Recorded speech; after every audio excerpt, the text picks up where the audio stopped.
නුවරඑළිය දිස්ත්‍රික්කය ලංකාවේ එළවලු නිෂ්පාදනයට වැඩි දායකත්වයක් ලබා දෙන දිස්ත්‍රික්කයක්. එතකොට නුවරඑළිය දිස්ත්‍රික්කයෙන් මේ පිටතට අරන් යන එළවලු විශේෂයෙන් කොළඹට සහ අනෙකුත් ප්‍රදේශවලට අරන් යන එළවලු මෙහින් සෝදලා තමයි ඒ එළවලු ඒ ප්‍රදේශවලට යවන්නේ. එතකොට දැන් අපිට ගැටලුවක් තියෙනවා මේ එළවලු සෝදන ජලය පිරිසුදු නොවීමත් එක්ක මේ එළවලු ලොකු අපතයමක් සිද්ධ වෙනවා. එතකොට ඒක අවම කරන්න මධ්‍යම පළාත් කෘෂිකර්ම දෙපාර්තමේන්තුව විදිහට අපි ක්‍රමවේදයක් සකස් කරලා තියෙනවා. මේ ක්‍රමවේදය හරහා ඔබටත් පුළුවන් මේ සේවාව ලබා ගන්න. ඒ වගේම මේ ස්ථානය හරහා අවශ්‍ය පුහුණු වැඩසටහන් වලට සහභාගී වෙන්න පුළුවන්. අපේ දිස්ත්‍රික් කෘෂිකර්ම පුහුණු මධ්‍යස්ථානයේ ගල්පාලම එම ස්ථානට ඇවිල්ලා මේ අවශ්‍ය පුහුණුව ඔබටත් ලබා ගන්න මේ හැකියාව තියෙනවා.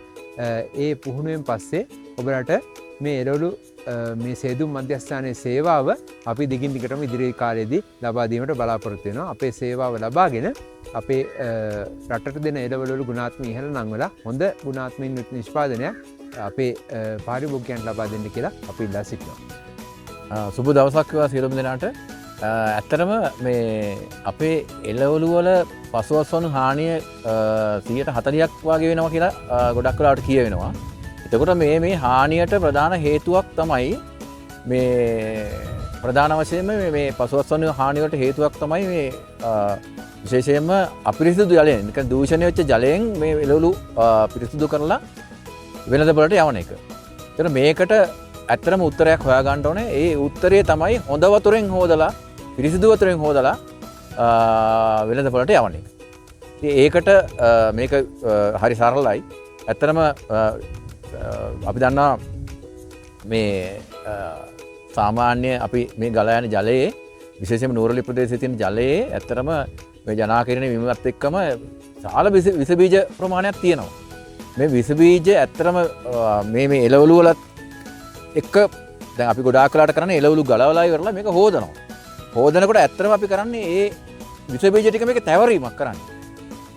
තැවරීමක් කරලා තමයි යවන්නේ. ඉතින් ඒ නිසාම අර අපි කතා කරන ඔය පසුවස්වන හානි 140ට සෑහෙන බලපාලා තියෙනවා. ඉතින් අපි කරන්නේ ඇත්තටම කරන්නේ මේක හොදන්නත් ඕනනේ. වෙළඳ පොළට යවනකොට පිරිසිදු කරලා යවන්නත් ඕන. ඒක නිසා පිරිසිදු වතුරින් හේදීම තමයි මේකේ ප්‍රධාන වශයෙන් අරමුණු කරගන්නේ. අපි දන්නවා සාමාන්‍ය ප්‍රධාන වශයෙන්ම මේ එළවලු හොදනකොට ඇත්තටම මේ එළවලු වල තියෙන මතු පිට උෂ්ණත්වය වාගේ ඒ උෂ්ණත්වයට වැඩිය සෙල්සියස් අන්තක 10ක් විතර. උදාහරණයක් වශයෙන් කියනවා නම් මේක මතු පිට උෂ්ණත්වය සෙල්සියස් අන්තක 30ක් නම් 10ක් අඩු වතුරෙන් තමයි හොදලා යවන්න ඕනේ. නමුත් අපේ ගොවි මහතුරු සමහරවිට කරන වැඩක් තමයි මේ එළවලු ගලවලා අවුවේ තියෙනවා. ඒක ඉතාමත්ම වැරදි වැඩක්. විශේෂයෙන්ම එළවලු වල පසුවස් වන හානිය වලට ප්‍රධාන වශයෙන් බලපාන කාරණයක් ඒක.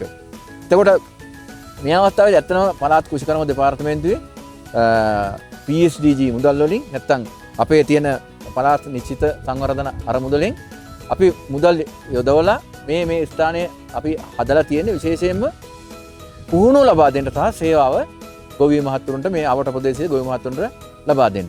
ඒකට මේක ඉතාමත්ම හොඳ කාර්යයක්. මේකට ඉතාමත්ම මහන්සියලා වැඩ කරා නුවරඑළිය දිස්ත්‍රික් නියෝජ්‍ය අධ්‍යක්ෂතුමා, ඊට පස්සේ අපේ සහකාර අධ්‍යක්ෂතුමා මංජුල මහත්තයා, ඒ වගේම තමයි මේ ගොවිපල කළමනාකාරතුමා.